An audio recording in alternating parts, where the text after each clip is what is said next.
going all in on one thing and cutting off everything else is actually more difficult and therefore more valuable. The cool thing is show up for one girl, build a family, build a future, build a company, start building something and be a man for that. Truly stepping into what it means to be a man in our own right is getting very, very clear on what we are willing to say yes to, and by default, everything else that we're automatically saying no to. What's up, guys? Welcome to the Beardsmen. My name is Spencer. I'm Mink. We're the co-founders at Live Beard and your host today. And you know, we've been friends for 20 years now, 2 decades. It's crazy how long fast ass it time. has been, yeah. How are we still doing it? I don't know. I don't know how seriously. you put up with me. Anyways, I'm kind of a lot at times. friends for almost 20 years. And to be honest, we've been having conversations together about what it means to be a man and just the evolution of who we've been as men. Because when we met, we were kids. Yeah, 20 years old. We were old. 20 years, right? And so we figured we'd hit record and just share some of the conversations we had and invite amazing men to come engage in the conversation. So we're excited to be here today. Yeah. Who do we got here today? We got our man Chase McNary. What's up, brother? How you doing? Hey, What's up, doing man? good, doing good. Thanks So- for guys for having me on here. Excited to be it's here, cool. bro. Excited to be here. So Chase has become a really dear friend of mine, and he's got a really amazing backstory. We're excited to have him on because he is many things. I mean, you are a true patriot, which we love that about you. Love that. You're an entrepreneur. Yeah. You're a husband. You're a recent father. Yeah. And we're just excited to have the conversation and just get to know you a little bit, share your story, and just kind of see where the conversation goes. Absolutely, man. I'm an open book, so we can dive in wherever we All right. want. One of the questions we like asking out of the gate is, who is Chase McNary? Oh man, that's such a loaded question because there's many versions of Chase McNary, and if you Google my name, you're going to see one version. Oh. If you hang out with me, you're going to see another, and then if you work with me, you're going to see another. So, there's definitely been a path of me, and I think the one that most people see is obviously, if you don't recognize, I was on The Bachelorette in 2016. So that kind of sparked a whole transition in my life where it just changed everything. Yeah. I mean, it was one day I was working in med sales at the hospital every day, and the next day I was coming back from Thailand after filming for 2 months and got back to America, and everybody recognized me. So It's got to be a crazy feeling. it was nuts. I mean, How old were you at that time? I was 26 when I got back, so we're coming up on 10 years ago. We're definitely going to have to click into that. Yeah, we got a lot to talk Behind the about there. scenes. Yeah. There's a drama there somewhere. So the craziest thing is that it's been 10 years, but I still get recognized. Yeah. And that's what blows my mind about it. Because, I was on TV 10 years ago and people still recognize my face. A lot of times now it's like people coming up like, hey, where do I know you from? Dude, we were at our wedding reception, and my mother-in-law, Amanda's mom, was like, is that Chase from The Bachelor? They all knew It's who you crazy. were. The reach of the show is insane, man. And so, that was cool. It sent me in some really cool directions. I got to experience a lot of things in this world that many people don't just because I went on that show. And for those reasons, I'm super grateful. Yeah. But there's other reasons from the show that, I felt like it kind of set me back in life a little bit. I kind of got pulled away from growing as a man, as I think we should dive into today. And it kind of pushed me back into like a fraternity childhood party space for 4 years of my life. Yeah. And it took a while to grow out of that to become, I think, what I am now. How much do they influence you when you say push you into that? Like how much of that is staged? I'm assuming a lot of it is, right? No, How much are they pushing you and promoting you into that behavior? Or No, what is they that don't. like? So that's what's crazy about being on that show is they really don't. Once you're on the show, once you go home, they want nothing to do with you. Yeah. I was in a particular situation because after The Bachelorette, I was actually interviewing to be The Bachelor. Okay. So for those reasons, they were kind of chirping in my ear, like, "Hey, lay low, don't do anything like I wouldn't do," kind of thing. Like, don't go crazy, don't get in trouble. You're potentially going to be The Bachelor, so stay within ABC's rules and regulations, essentially, because your contract is for 2 years after the show. After that 2 years, I can talk about and say and tell you anything about being on the show. Yeah. But up until that point, I was kind of like closed-lipped and stayed tight. Then I went through the negotiations. Every year they signed 3 bachelors. So they signed me, Luke, and then Nick Viall. Okay. And so I kind of knew my back was against the wall. I finished, second runner-up. Didn't have a huge personality on TV per se. Yeah. And I didn't think Luke did either. So I really thought it was between me and Luke. And then they ultimately came out and surprised everybody and announced it was Nick. So it was the first time, I think, in franchise history where they picked somebody that wasn't from the previous season to be The Bachelor. Okay. So I don't know if it was all the guys on our season just weren't man enough or what, but they ended up going with Nick Viall, who that dude's a character in itself. But that was kind of the end of that. And then it rolled into, I was just getting invited and brought so many places around the world and getting paid for Instagram and appearances that I was able, kind of had to step away from medical device sales. Just because the demands of the demand. I couldn't service my clients anymore. One, it was way more fun. So I was making money just traveling, doing Instagram, and ultimately kind of partying too. Yeah. So that's where, what I mentioned, it was like 4 years of just kind of like, I would call it regression. It was like I kind of regressed back to some of the college antics that I was doing, but I was getting paid and flown out to do those things. Yeah. So I learned a lot about myself in that time. I went through some dark periods, went through some high periods, but you come back home and really had a hard time figuring out, like, who do I want to be? What do I want to become after this? And it took me a long time to really figure that out. I mean, it took me 4 more years, because after Bachelorette, then MTV hit me up. I ended up on 2 shows on MTV. And then ABC gave me another opportunity to go back on Bachelor Paradise for whatever reason. Probably not a great idea, but I did it. And then it was finally after that last season of Bachelor in Paradise, I was like, I'm done with the TV thing. Like, I want to be a regular man again. I want to find one girl. I want to settle down, and I want to just grow into more of a family man and find more true purpose and meaning in life. Yeah. It's I think your experience is maybe like a further extreme, because you're getting paid to do all this. But as men, I can relate. It's like when you get sucked into that almost negative feedback loop of partying and the attention and seeking external validation or approval, and you're chasing this thing. Like, it's a slippery slope to get sucked into. And to your point, like, it's a lot of fun. For sure. Right? Like, you're having a good time, you're traveling, you're drinking, you're all the things, right? What was it that got you to when you say you transitioned and then you kind of started focusing on yourself and reprioritizing? Was there a certain thing that happened, or how did you kind of shake yourself out of that state to say, I need to like reassess how I'm living or my behavior or whatever, to like work on myself to become the man I want to be? I kind of spun into, after the MTV show I went on, I came back and was like totally lost, depressed, didn't know what I wanted to do. One of my buddies and I decided to open a bar in Denver. Okay. We're like, all right, this is it. I'm going to be an entrepreneur. I'm going to open a bar. I'm going to build something really cool. And the problem with that was I built it around the personality that everybody saw on TV. Okay. So then I built this bar that everybody came to see me, and it became an appearance for me every single night I was at the bar. Oh, dang. And so then it was like, I don't want to go to the bar without drinking. I don't want to, be around these people sober. Yeah. And then it was also super easy for me to like meet girls and take girls home from that bar. Yeah. And that just was the least fulfilling life I've ever lived. Yeah. So there was actually one night I had my buddy Corey Brooks in town. He was doing a celebrity guest appearance or celebrity bartender appearance. And we had him serving drinks, and he ended up hitting on one of our bartenders who was dating our bar back.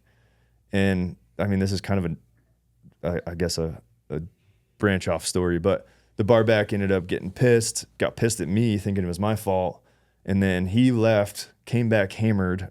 I was drunk. It was 2:00 in the morning. He brings me into the manager's office and starts brawling with me, like full out fist flying in literally a cubicle. It was like 5x5 manager's office. I have the security video, and he just like, he wants to kill me in there.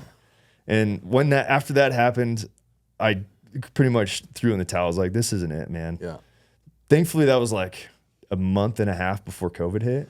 So COVID really was like almost a grace for me, because it forced us to close the bar. Yeah.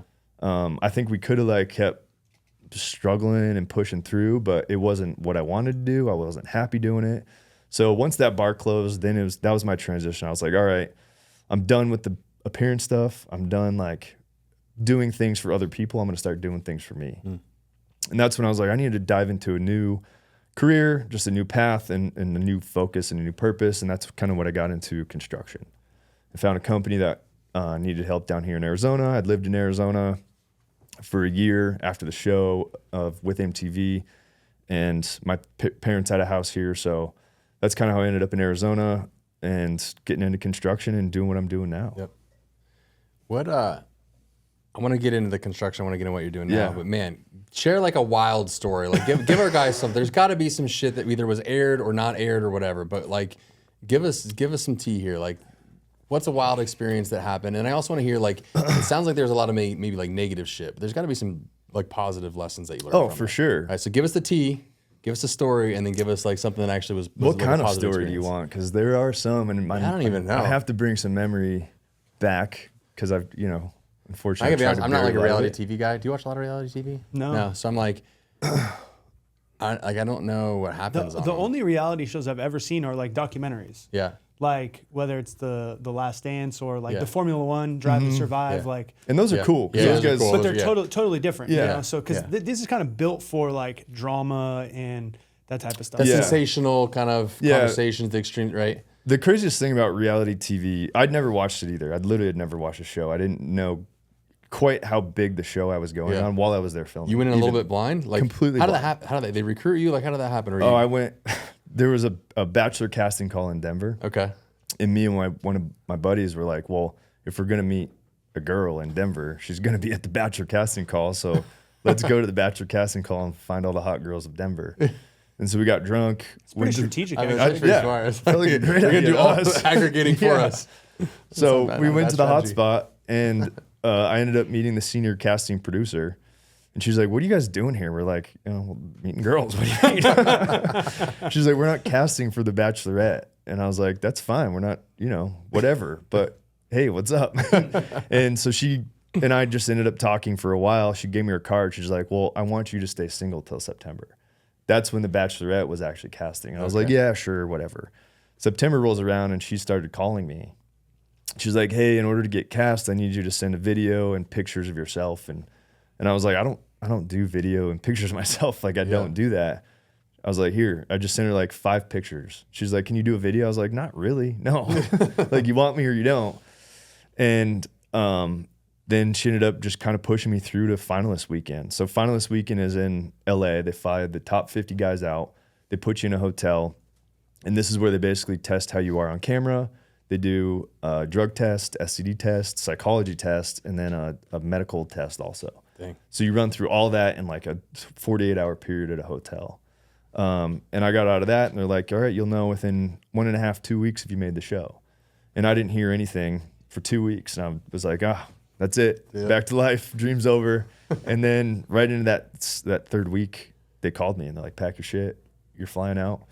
And they don't tell you where you're going, what you have to pack. You have to bring everything for every climate because you don't know. Yeah. So I had 2.5 suitcases just packed with as many suits as I possibly could, winter gear, summer gear, everything. And you fly out to LA and then you're on set. Dang. That's wild. So, and then, as far as reality TV goes, you're mic'd up 24/7. Yeah. Cameras are rolling 24/7. So the thing about The Bachelorette is a lot of the guys become bros in the house. Like we all just are hanging out, and the guys aren't dramatic. So the producers do kind of have to force some drama in that sense. Yeah.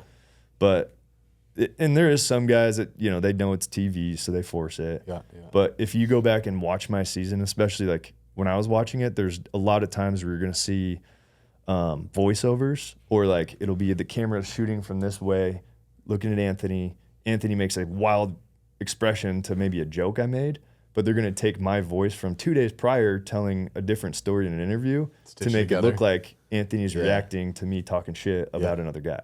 So they'll do a lot of that kind of stuff to really like fine tune their story on reality TV. Yeah. But yeah, man, it was, we did 2 weeks at Bachelor Mansion, and then a week in Nemacolin, Pennsylvania. And then down to Uruguay, and then Buenos Aires, and then I made hometowns. So hometowns, I flew back. I stayed in LA, not filming for 2 weeks while they filmed the other 2 guys. Yeah. And then I flew to Denver to film my hometown, and then back to LA to film that final rose ceremony to top 3. And then I made that top 3, and then I went to Thailand. And then I was in Thailand for 3 days filming before I got dumped in the fantasy suite, which is first ever Bachelor history to be dumped in the fantasy suite. Kind of bullshit. Absolute bullshit. Because the producers planned it. I watched it all go down. They told me, they're like, you're about to get invited to the fantasy suite, but you haven't said I love you to her yet. And I was like, because I've only hung out with her for a total of 12 hours. And a lot of those I'd been drinking.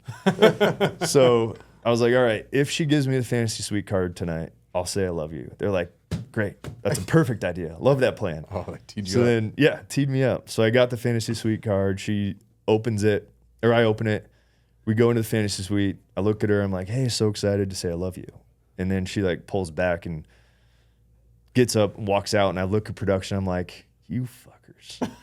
I know exactly what you did. And then she comes back in and was like, as soon as you said it, I didn't feel it. And I just looked at him. I was like, you set me up. Oh, no. And that's how my time on The Bachelorette ended. But that's kind of the tea on how the Bachelorette goes down. And it's changed a lot since then, I think. You know, I really do I am a little bit biased, but I think our season was kind of the pinnacle. Yeah. I think it kind of turned into people really chasing fame after that because they saw how much like Instagram notoriety you got and then you could actually make money after the show. But before our season, there wasn't a ton of that. Yeah. You know? And that's opened up tons of doors. Obviously, big social media following, tons of brand deals, partnership deals, a bunch of, right? Yeah. It's opened up a lot of like awesome opportunities post-show. Yeah, super cool opportunities. I mean, travel and brand deals, free stuff getting shipped to the house every day. I mean, you really learn how to.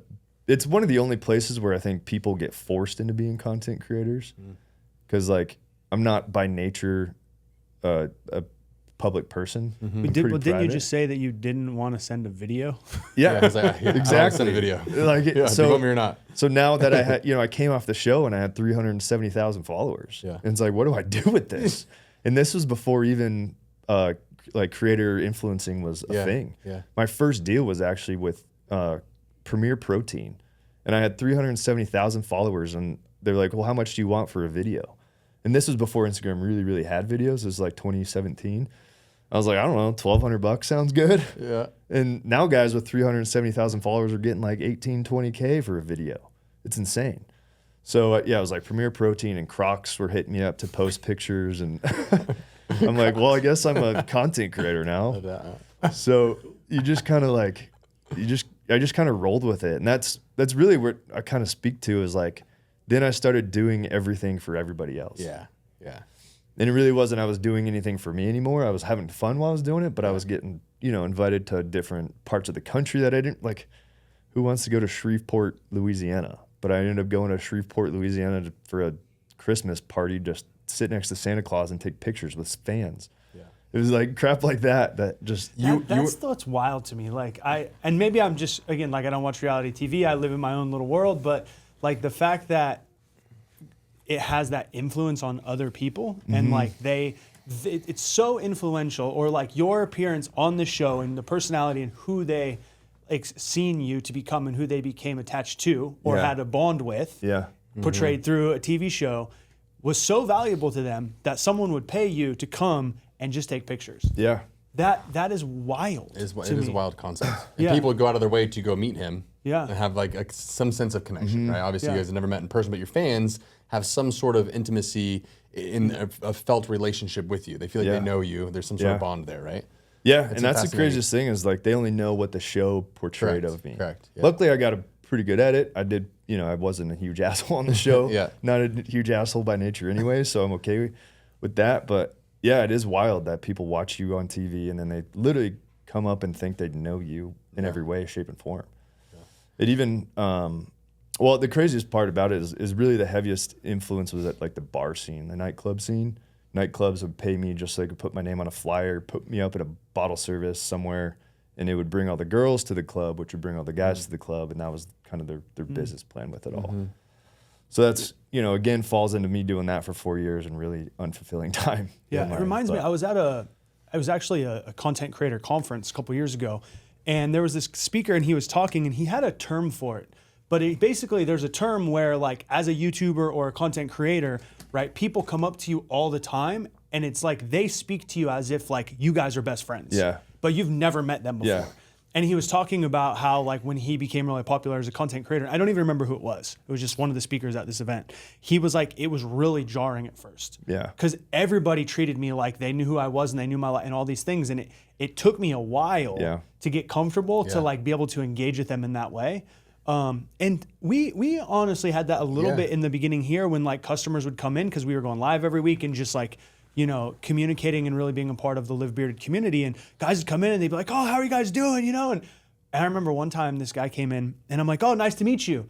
And he's like, I was here 6 months ago. You don't remember? Yeah. Oh, yeah. I was like, fuck. That's the worst. After that, I just, hey man, good to see you. How you been? Like, But it's so interesting how, as humans, I find myself doing this. Like, I literally have never watched Formula One, never could give two shits about racing ever in my life. Yeah. A buddy was like, you have to check it out, dude. It's fucking sick. I go to Maui. I'm there for a month by myself. Post breakup, I'm like, I need something to watch. I start watching Drive to Survive. Next thing you know, I'm fucking like 3 seasons into this thing, binging it every night. And I'm like, dude, fucking Lando's the man. Like, I want to see what Hamilton's going to do. And then I'm like, this is so weird. Sucked in. Yeah. We are fascinated with the human experience. Yeah. And being able to observe the experience of another in a raw or vulnerable form. It makes us feel some sort of way, whether it's validation or curiosity or justification, but it gives us a framework or perspective beyond ourselves, so that we can see life in a different way. Mm-hmm. Yeah, yeah, and that's the whole Bachelor is built off that. It's built off providing a fantasy for people to watch of a love story.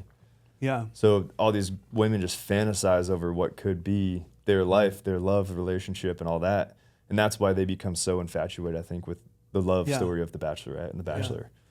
Well, it's interesting. I had some random person like DM'd me like 2 years ago, and they were like, "Hey, I want to talk to you." And they were like relentless, and so it was like a recruiter for like some new dating show. Yeah. And I'm like, I'm not interested. And they were like, no, like we're bringing the show back. We want it, blah, blah. So anyways, I was like, I'll just do like a couple of the calls to see what it's about. And they flew me to LA. Like I was like, I got out there and it didn't end up going any farther than that. But I did it just because of curiosity of like what's behind the veil and then what's this experience like. Yeah. And the one thing that they said to me is like, as one of the guys on the show, like we want people to fall in love with you. Mm-hmm. So we're going to frame this in a way where like people really like you. Yeah. And I wonder how much of that was taking place in this regard. Like you said, like you got a good edit, right? And how much of that experience where you were portrayed in a certain way was them trying to create certain narratives, or was... Well, they definitely do that. I mean, even going through the negotiations with The Bachelor, and when you watch the show too, they do a lot of editing to protect the lead most of the time. Yes. Unless they intentionally cast a villainous lead. But they'll do a lot of editing to protect their lead and give the lead, they're the love story. They're the person that they want everybody to love.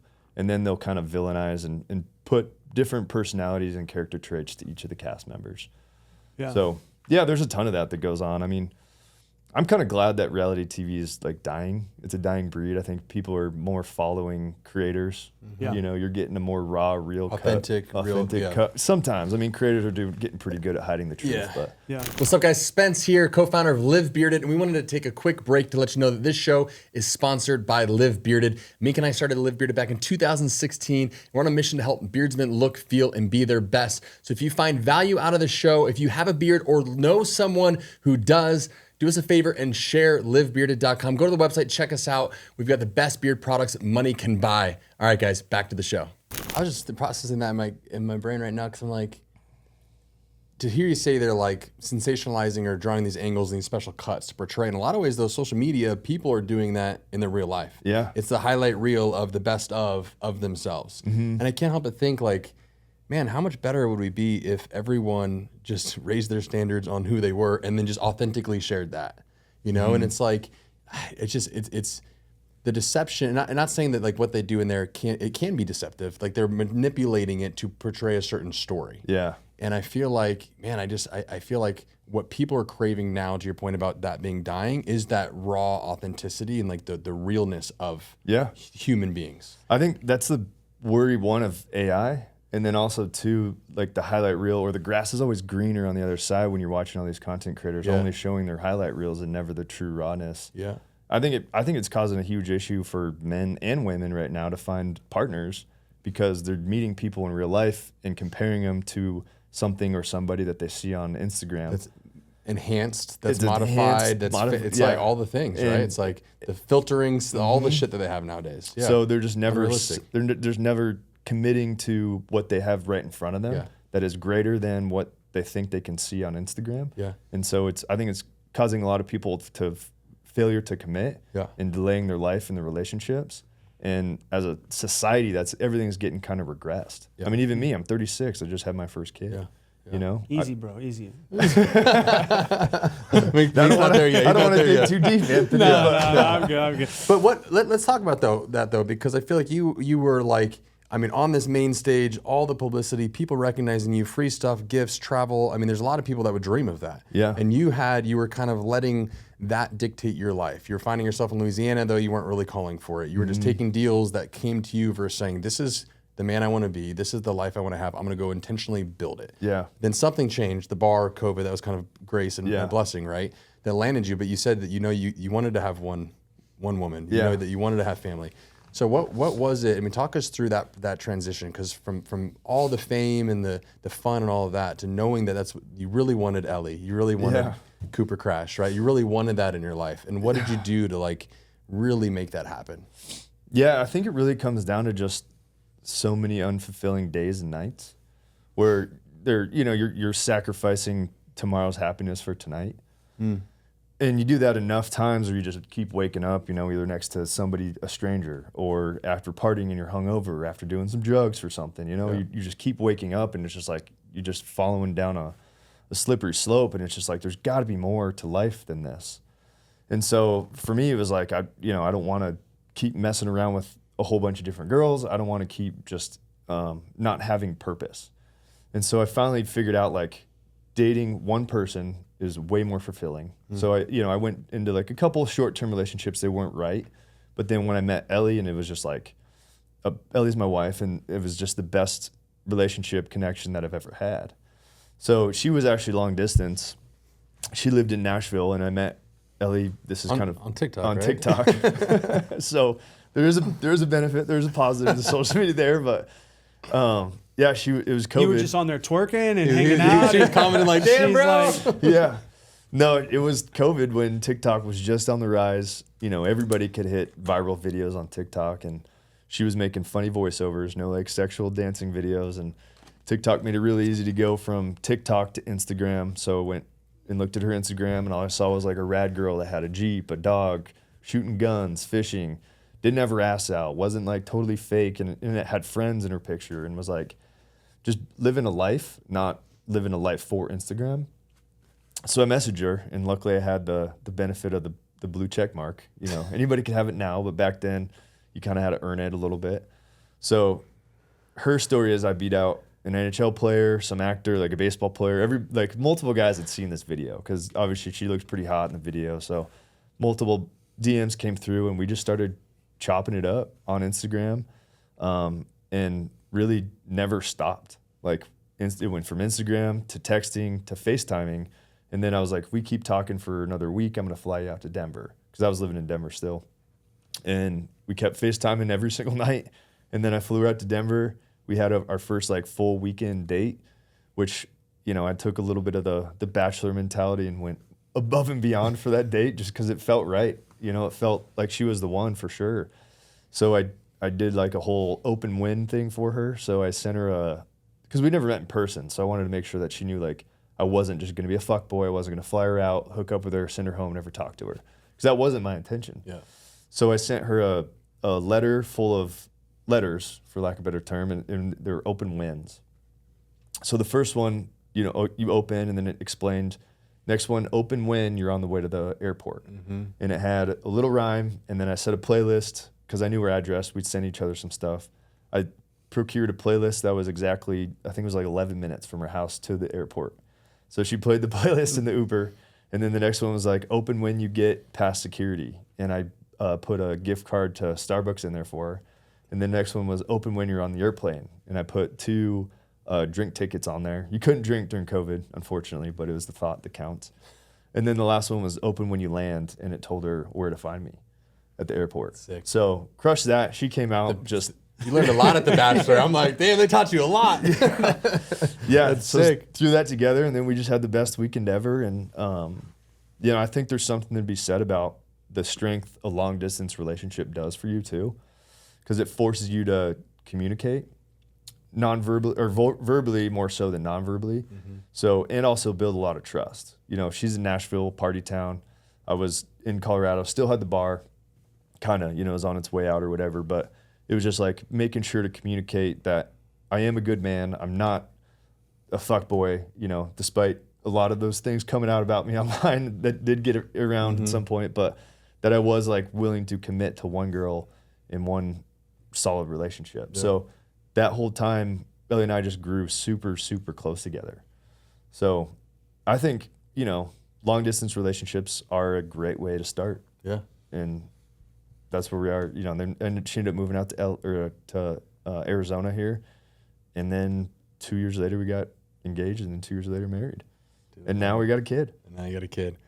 I want to talk about fatherhood for sure, but man, I can't help but think long distance is so like not typical to how most people would want to start a relationship. But what I love about hearing that story is you guys were just communicating, and it forced you to communicate verbally, like intentionally, taking time, showing up, like making the calls, being reliable.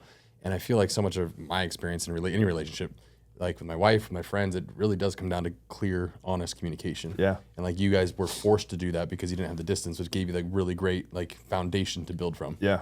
Yeah, it's all trust. I mean, at that point, it's so easy to deceive somebody, but it's so easy to also be truthful and just over-explain what you're doing, where you are, who you're with, even if it's going to be uncomfortable to tell that truth to her, because you know you're not together in the early stages. So I was still hanging out with some girls, but I just, you know, I told her that. Yeah. And she was hanging out with some guys, and she just told me that. Yeah. And neither of us really expressed jealousy in those moments, and that's when I was like, man, this girl's awesome.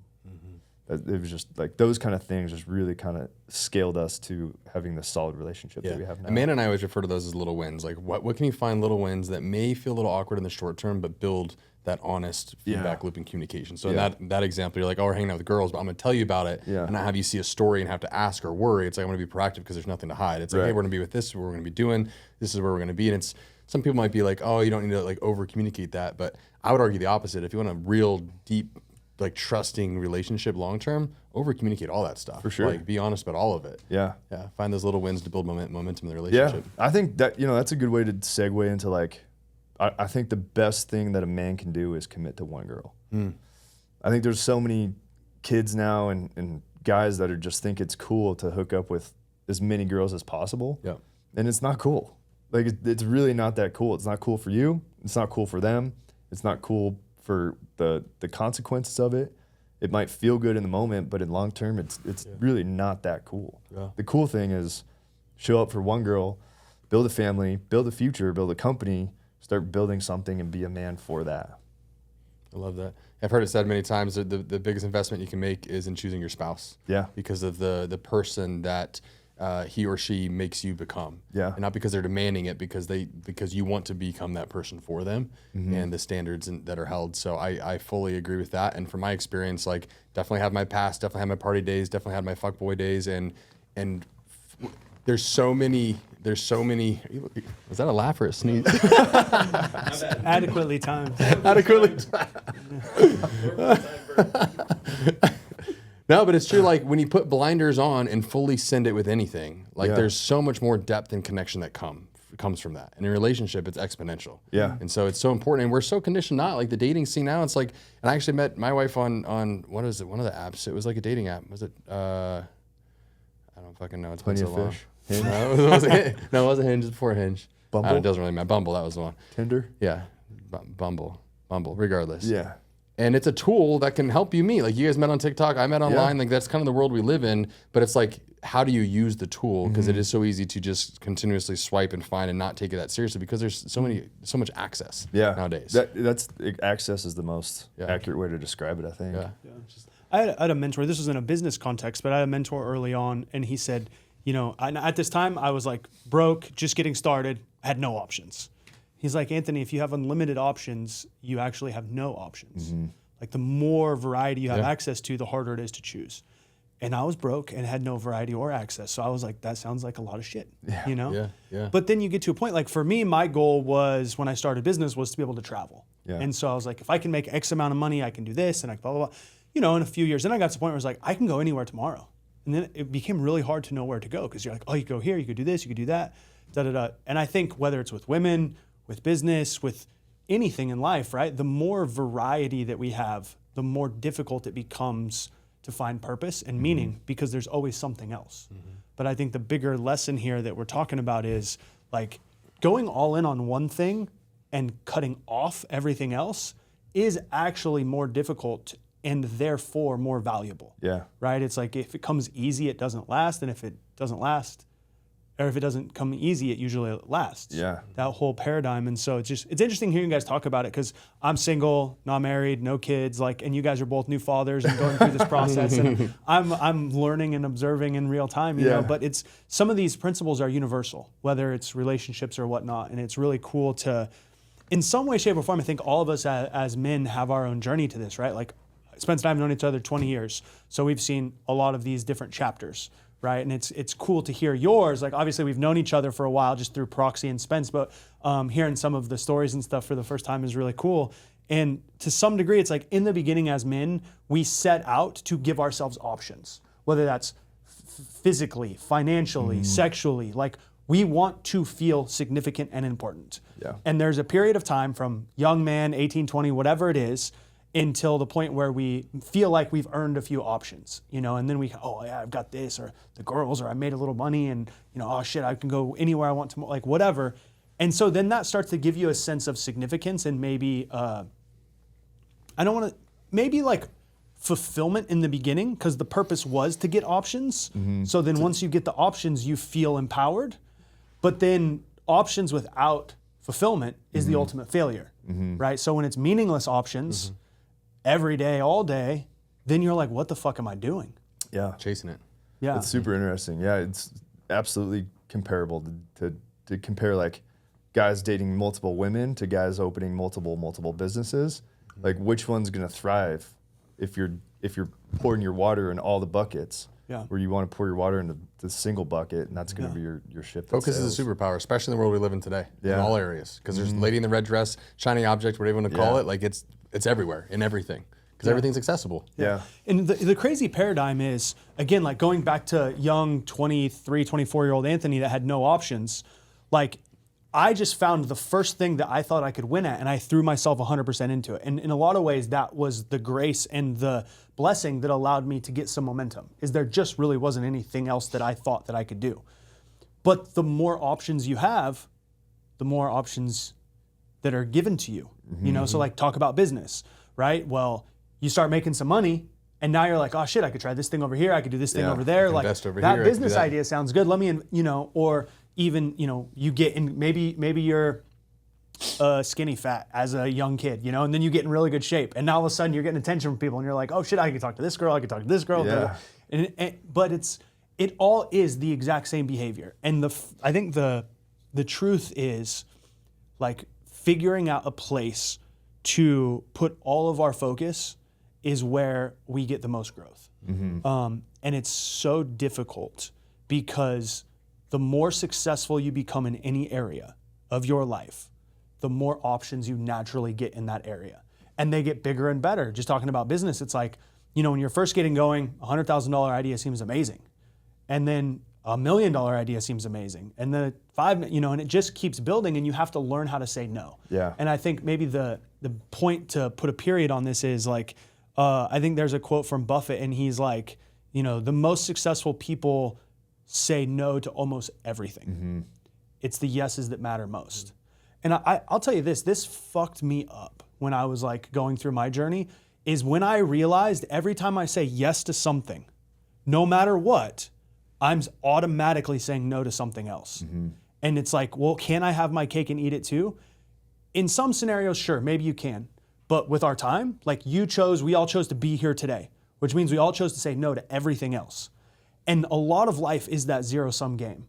And I do think part of truly stepping into what it means to be a man in our own right is getting very, very clear on what we are willing to say yes to, and by default, everything else that we're automatically saying no to. And I think most people make that unconsciously. They just throw the yeses around, or they give a fuck about too many things that don't matter. And therefore they never find their footing or their foundation, right? But what I hear both of you guys talking about, and a commonality I share in a different way in my life, is getting to a place where I am consciously saying yes while also consciously saying no at the same time. And I think when you get to that point, you then become the dictator of your life, and you can create the one relationship, the amazing family, the businesses. Like that's where our power as men comes from. Yeah, very well said. Very well.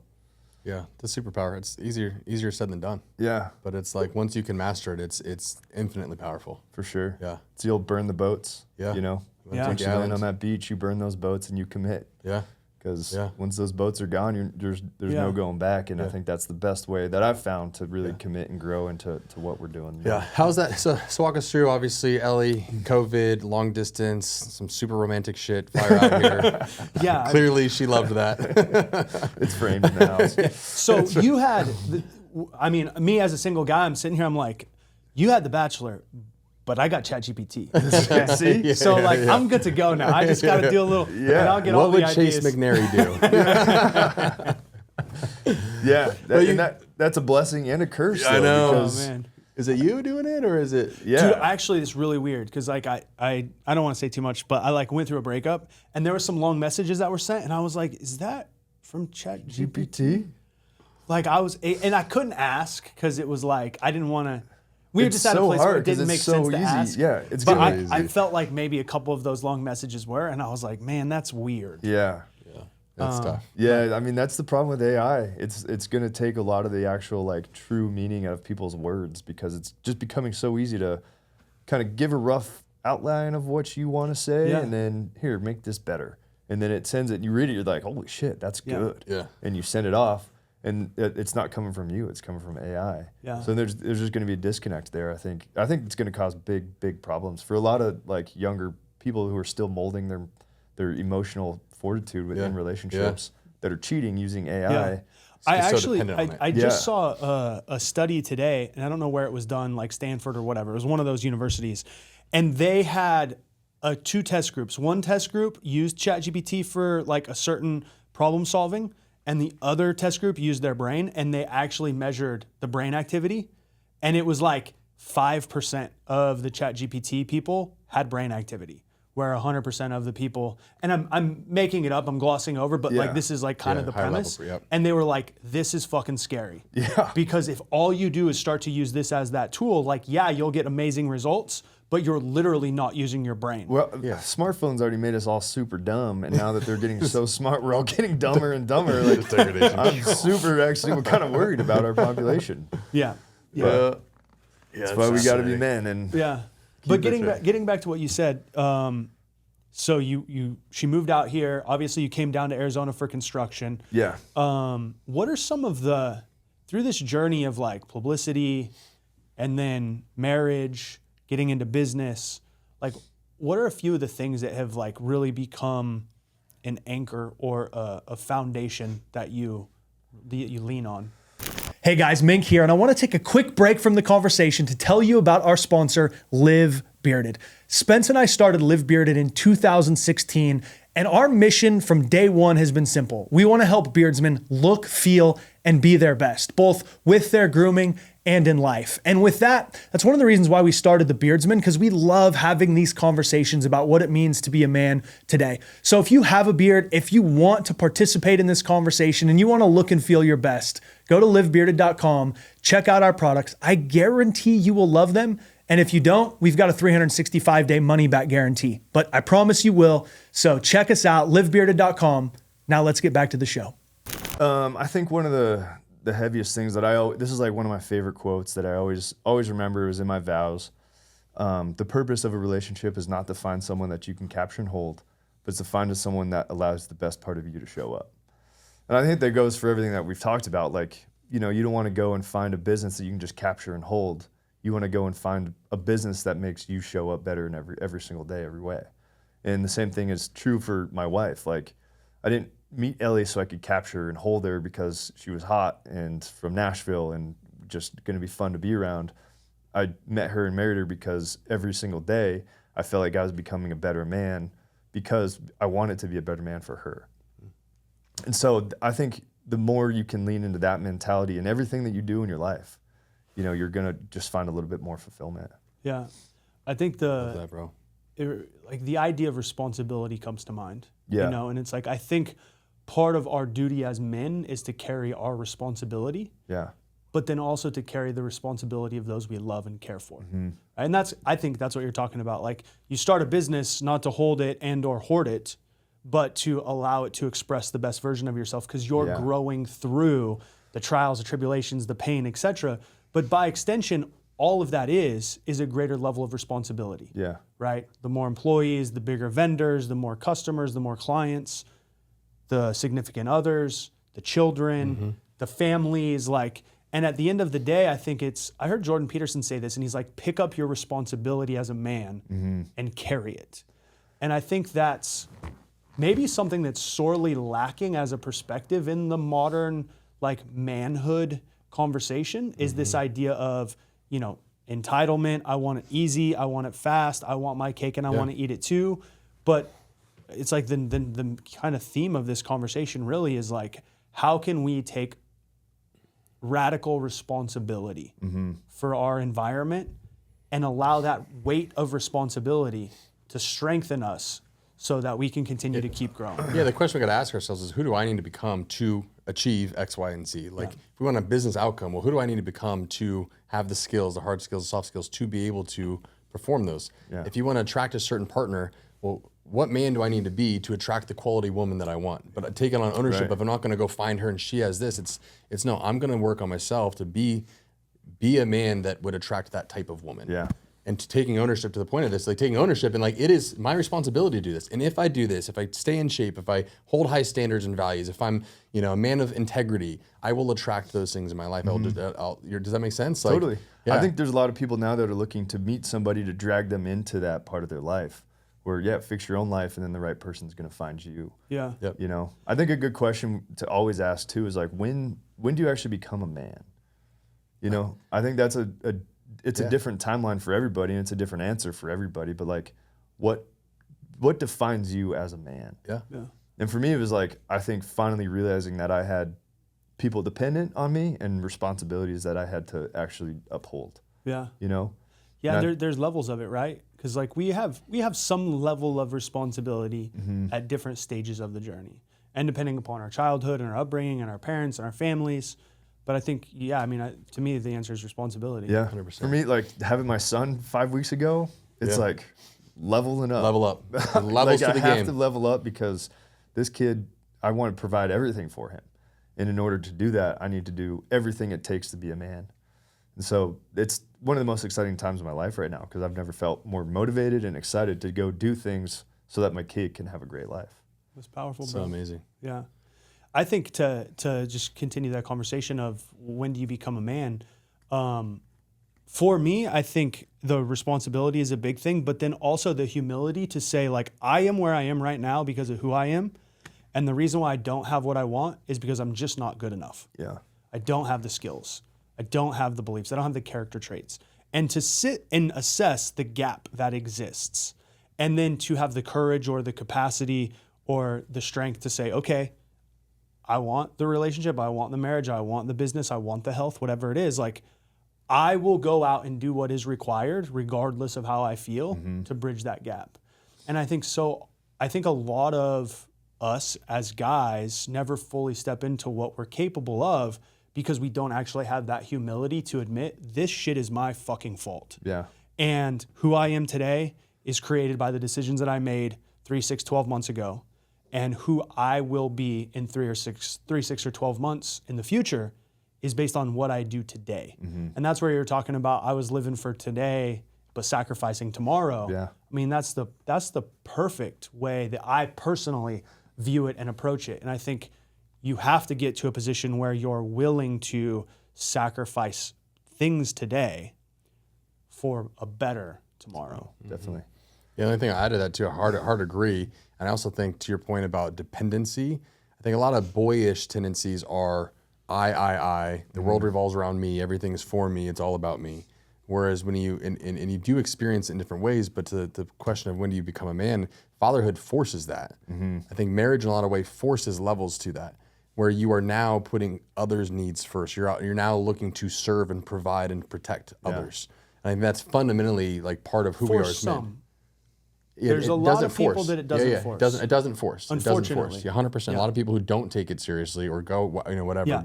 It can for many. And a lot of guys say when you have a child, it is an out-of-body experience that you can try to put words to that can't express the feeling of becoming a father. Yeah. And so it does force it for a lot of guys. But yeah, to your point, it doesn't always. And it happens for different people, different stages. There's a lot of grown-ass, biologically like men, 50 years old. They're still boys. Yeah. The world revolves around me, and they're running around. They, it's like out of integrity and out of honor and loyalty, and just running around. And it's like I heard something the other day. It was like marriage and children. When you get married, when you have kids, you're not going to be freer, but you're going to be better because you're going to have to be better. Yeah. If you do it right. Yeah. You do it right. Yeah. I think it ultimately for me it comes down to a choice. Like if I'm being honest with you guys and myself, like I didn't really become a man until I was 35 years old. Yeah. And I had to like go through some really heavy shit to actually experience how selfish in certain areas of my life I was. Yeah. And then consciously make a decision to raise my standards and never fucking look back. Mm-hmm. And at that point is that full sin commitment of like, no, this is the man that I am. This is the man I'm going to be. There's no going back. Like these are my standards. This is who I am. This is how I'm going to show up for myself, for my family, for my friends.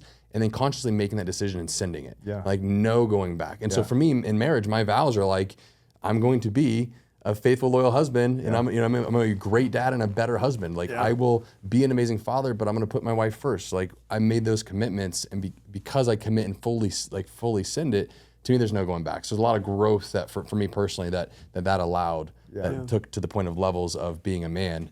And there's a lot of that commitment and just holding the line. Yeah, think about the term whenever anyone ever says, man up. What does that mean?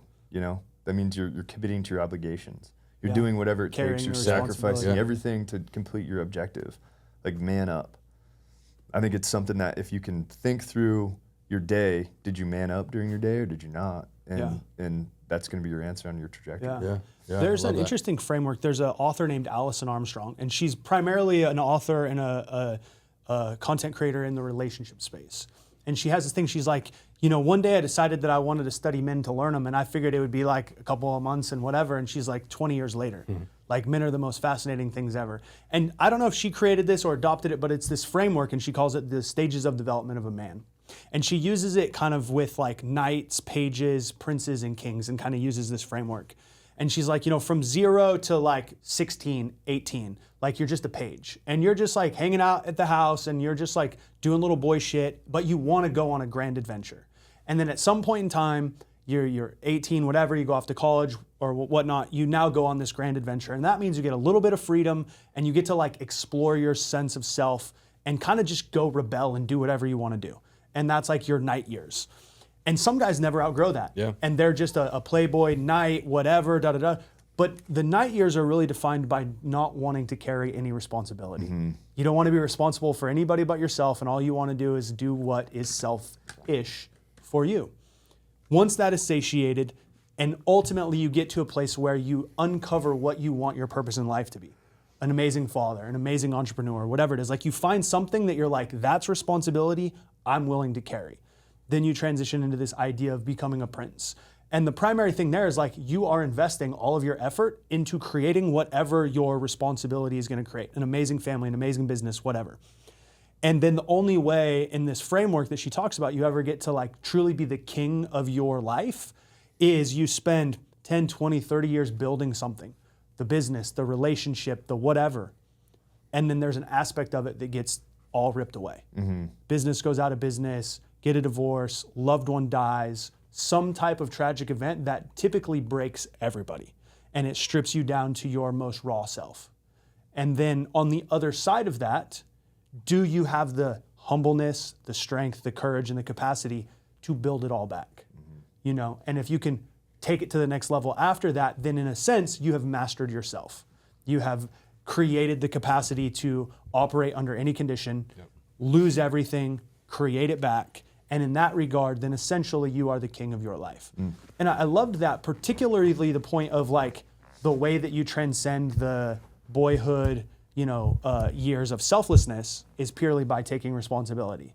And the way that you become a master of self is by fulfilling all the experiences of life, not just having all of the good, but then experiencing and losing a lot of the bad. And she said a lot of it is dictated by the loss of a father, a spouse, a business, like certain things. And it's that trial that makes you reflect in a way that almost nothing else in life can. And then you figure out like, am I really the man that I want to be? Like a lot of people think of it as a midlife crisis, whatever. But I share this again because it's like, as men, if we want to be the best that we can be, I think we have to pick up all the responsibility we can carry, and we carry it. And then we have to be the type of man that can weather all of the storms and not see them as happening to us, but as happening for us, and then grow through them to the other side. And it's like, the more that we go through that cycle, the stronger we get, the more capable we are. And that becomes a very amazing recipe for a great life. Yeah. Powerful, yeah. I love that. Who's that? Allison Armstrong. Okay. I think there's some like weekend getaways where they try and strip you down to nothing, right? Probably to create exactly that. Mm-hmm. The immersion experience, to pull it in. Yeah.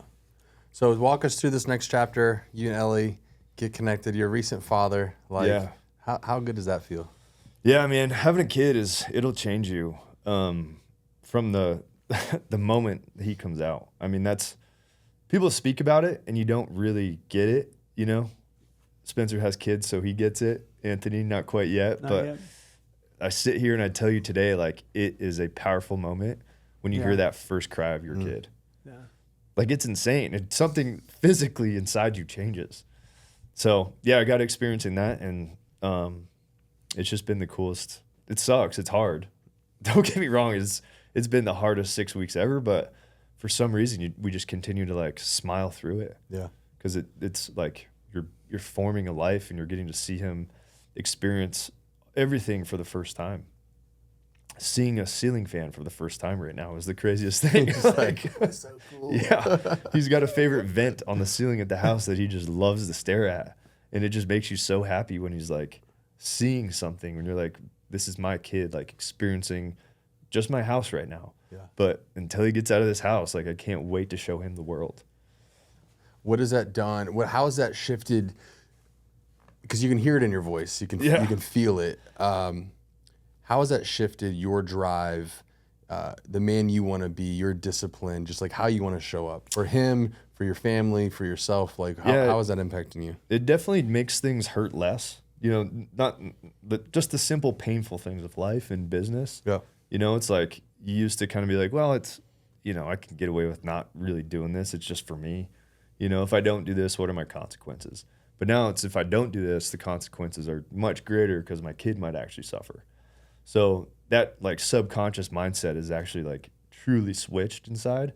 And I think that's one of the most powerful things about becoming a father. So true. The standard that you hold yourself for them. Yeah. And just your ability to endure. Yeah. You know, even like you think about the sleepless nights, and somehow, some way I'm still able to wake up and function almost better, even though I'm only getting like 3-4 hours sleep at night. Yeah. Like, it's crazy. It hurts throughout the night. Like, it is so painful, and you're stressing through the night. Like, man, I got a big day tomorrow. Like, I got a lot to do. Am I going to be able to do it? Maybe I'm not functioning at my highest level, but I sure as hell I'm getting up and I'm doing it still. Yeah. For me, like when I hold Dax, it's like holding a mirror to myself. Yeah. I see like a version of me in him, and it's like I can't help but it's just such a reflection of who am I? Like, how am I really showing up? Yeah. And it's such a look into the purity of this tiny little dude, and just how pure and innocent and just full of love these kids are. And for me, it's just like it's raised the standard of who I am, because I'm looking into a little mirror, and it's the accountability that they bring. Just default, like the switch is flipped for me. And again, not everyone experiences that, but it sounds like you have that, where it's you just, the standards, the accountability, the discipline, like is just up leveled. Yeah. Back to like what you were saying, like every day is a choice right now, and I know my choices now are going to dictate where we are in 3 to 6 months. Where we are right now, I don't want to be where I am right now in 3 to 6 months, because I know my kid's going to be rolling around and crawling and stuff, and I don't want to be in the house I'm in right now. So I'm making huge choices right now to hopefully get us to a better situation for my kid. Yeah, it's crazy. Like it's such a powerful thing, and I think that's honestly why I almost regret not having kids sooner. I never thought I would feel that way, because like I was totally selfish with my time. Ellie and I both were. We're like, life is good. We can break off and do whatever we want. We get a dog sitter is the hardest thing we had to worry about before we could just go travel. A little different now, huh? A little different now, but now there's a little more purpose to it. Yeah. And you get to experience the world again for the first time. It's so cool to see him see things for the first time, like the ceiling fan. Yeah. There's all little things. They're so fascinating. It's like, yeah, that is pretty cool. Yeah. Isn't that sweet, dude? Yeah. Like, that's awesome. Check out that fan. It's so silly, but just carrying my 5-week-old around the house, showing him like house plants. Yeah. Inside of the fridge. For the 5th time. Yeah. I'm like, look at this little house plant. Look at this fan. Look at this lamp. And he's just, every time, just checking it out and staring at it. And his eyes are finally tracking. And it's just sweet, such a cool experience to see growth. It's awesome. So walk us through, let's tap. I mean, I want to definitely get a little plug for you rocking a hat today. Yeah. The Mill and Habs. Yeah, it's pretty cool little, so we'll back it up. Mill and Habs is my wife's company. When Ellie moved out to Arizona, Ellie had a custom jacket company, kinda, that she was doing in Nashville. She was making like stage jackets for some artists out there. And she like kind of wanted to keep doing that, but jackets weren't a huge hot seller in Arizona or like really flashy stage artist jackets. So that kind of fell by the wayside, but Ellie's got this really big niche for like arts and crafts.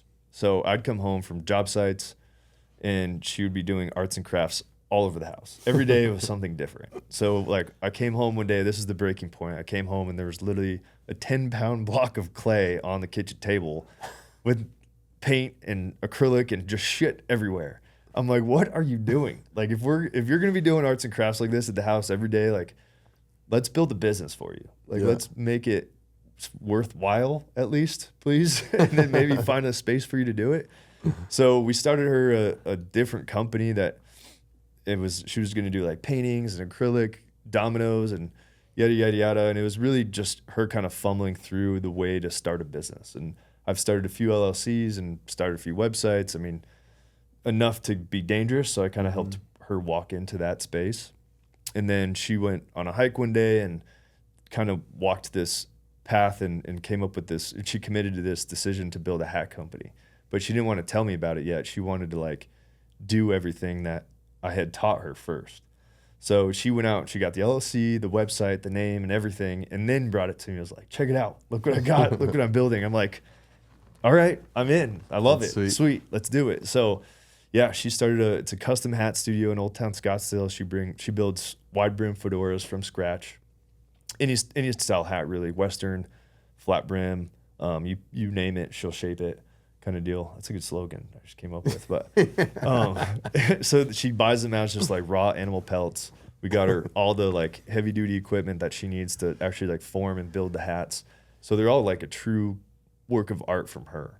So clients will come in, she'll measure their head shape, their shoulders, kind of look at them, consult with them, make sure it's like what they want, and then she spends the next like 2 to 3 weeks on each hat and dials them in perfectly for each person. And it's taken off. She's doing a fantastic job. I mean, we ended up getting her a cool little studio off Goldwater and First in Old Town, and she goes there most days and we'll build hats, and she's been there for a year and a half now. Yeah, and dude, they're sick. Like full custom, like world class, and they've been on the likes of Jason Momoa. Yeah, and they've been like you guys. Celebrities, features, I mean. Yeah, Jason Momoa, the one girl from Yellowstone, she was just featured in Glamour magazine. Yeah. Most of the publications in Arizona have picked her up. She's got voted best in Phoenix for the whole, like all hat makers in Arizona. Cool. So she got voted best for that, and we got dialed in with David Yarrow, big photographer. So she's been making the hats for David Yarrow. He's flown us out to a couple of his shoots just to bring the hats for the shoots, which is a really cool experience. That's sick. So just a really cool little niche market that, this super smoking hot girl is building, and it's a really fun to watch too. And super cool. It's not my business by any means, but I am definitely her number one supporter and free labor whenever she needs it. And I'm helping her get as far as she can with this thing, and she loves it. Yeah, that's sick. So Mill and Habs, you guys do retail online? You guys are in studio, obviously in Scottsdale, you do online stuff. And Mill and Habs, she'll do a virtual consultation for you. She's got kind of 2 different tiers. The showroom hats are like pre-built, pre-made. You can buy those online, or you do a custom consultation, and she'll design the hat for you. Yeah.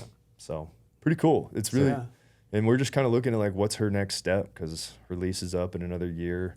And she wants to expand, and I think it's time. So that's awesome. We'll see. That's definitely a business that won't be fucked with by AI. Yeah, for sure. No. Yeah. AI is going to make the business world easier for her.